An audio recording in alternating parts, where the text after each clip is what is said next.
As a child, perhaps like many of you, I too was grown up on a fairly strict diet.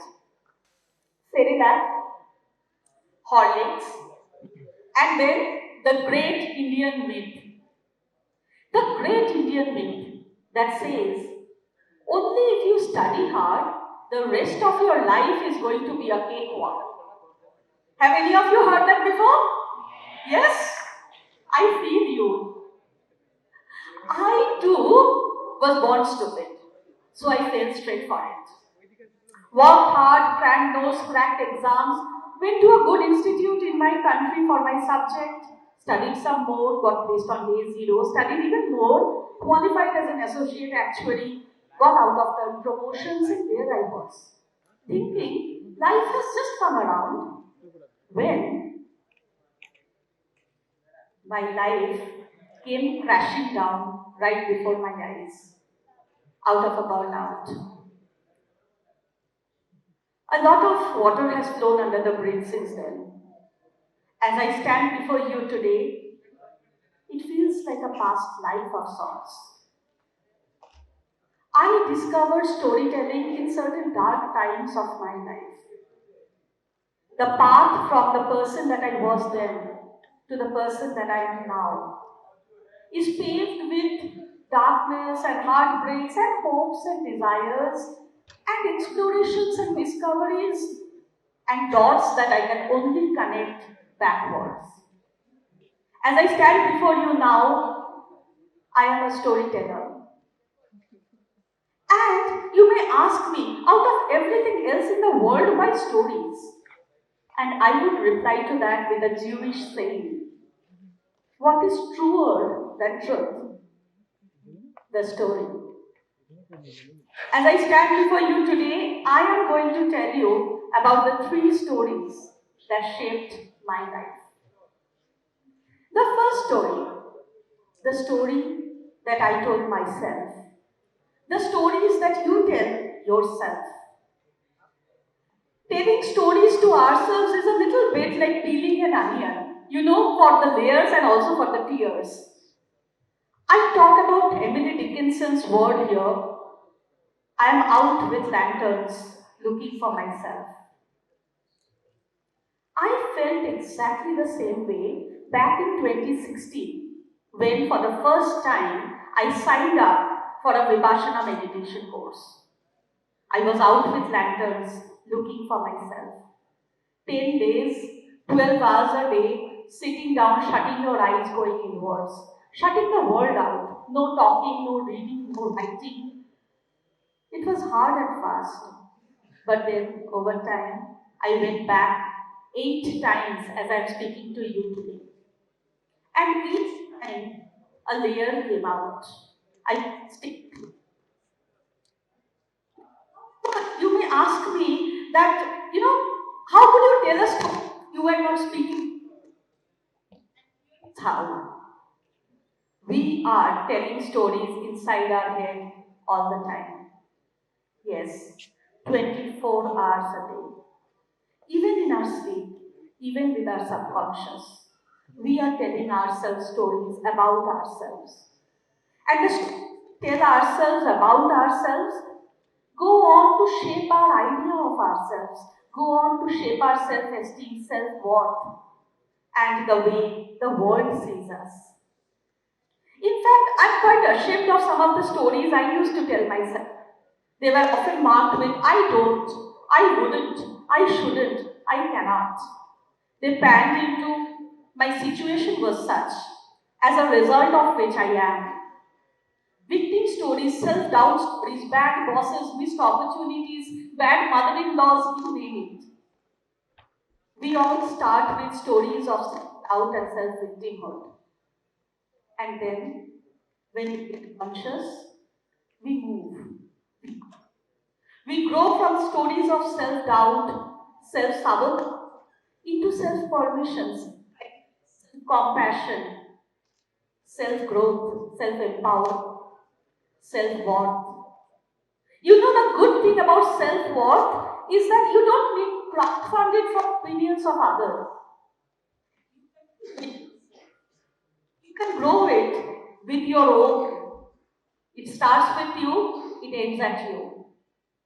But the bad news, your self worth is also your roof and your ceiling. It's so hard to grow beyond that. The stories that you tell yourself about yourself decide the shape of the person that you are, the person that you will be, the person that the people want you to be. You stop serving that. You start becoming the person you already are. You embrace your own emotions, you embrace your own eccentricity, you embrace your own flaws. And over time, you come into power, you come into greatness, you become the hero of your own life. But wait. What is a story without a kahani mein twist, right? Where's the climax? Where is the twist in the tale? And that is where I bring you to the second story that shaped my life. The story you tell and hear from others. The story you tell and hear from others. Because you know what? You are not the hero of the story. I am not the hero of my story. In fact, take this moment for an example. Standing on this coveted large stage, delivering my fourth TEDx, I could be imagining for a moment that, I have arrived. Here is my hero moment. But it would be stupid of me to think so. You know why? Because for every word, for every sentence that I speak from here, each one of you here in audience, in the auditorium, you have your own subtitles, you have your own interpretation, you have your own words to go with it, your own stories. You reject or you receive my story, you forget or you remember my story based on your lens, your perspective, your angle.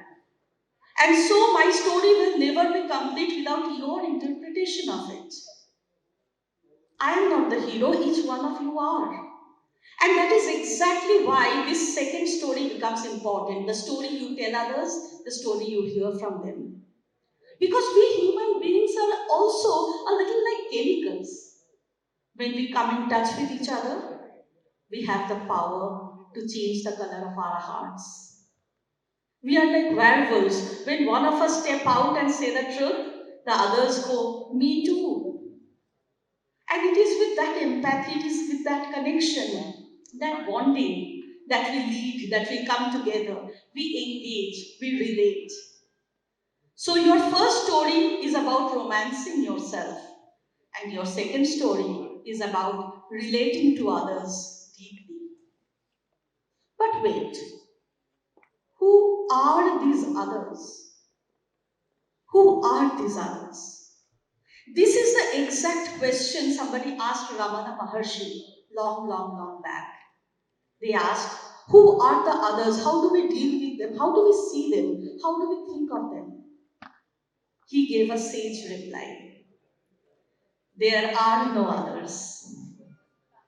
There are no others. And that brings me to the third story that shaped me. The stories others tell about you. The first story, the story you tell yourself. The second story, the story you tell others and listen from them. But the third story is the one that others tell about you. That decides the opportunity, that decides your place in their heart, that decides your place in the world. And who are these others? From my place of privilege, I get to witness this every day at my work. As a story coach, as a keynote speaker, as a storyteller, when I get into my storytelling workshops, I see this magic brew right in front of my eyes. When one person stands up and shares their authentic, vulnerable, true story, the rest of the people, the beholders, the listeners, they come together in a sacred bond of humanity, a sacred thread that runs through all of them. You know, we are all driven by different situations, different circumstances, but somewhere we all have our raw own emotions, the primal desires to belong, the primal fear to be left behind, the fear of missing out. Yes, I admit, at times we all look at wrong places. The fastest car, the latest version of the iPhone, or maybe Photoshop pictures on Facebook. We all do that. But when you scratch the surface, we all come out as human beings, driven by the same desires, same fears, same hopes, same love, the desire to belong. And this realization is deeply assuring because it tells you that your lived experience is valuable, they are valid. You are not the only one. And that also tells you that, you can empathize with each other. You are on the same team. It assures you, it drives your compassion, but then it also comes with a sacred responsibility. Because now you know your personal is political, your emotions are universal, and you need to step up.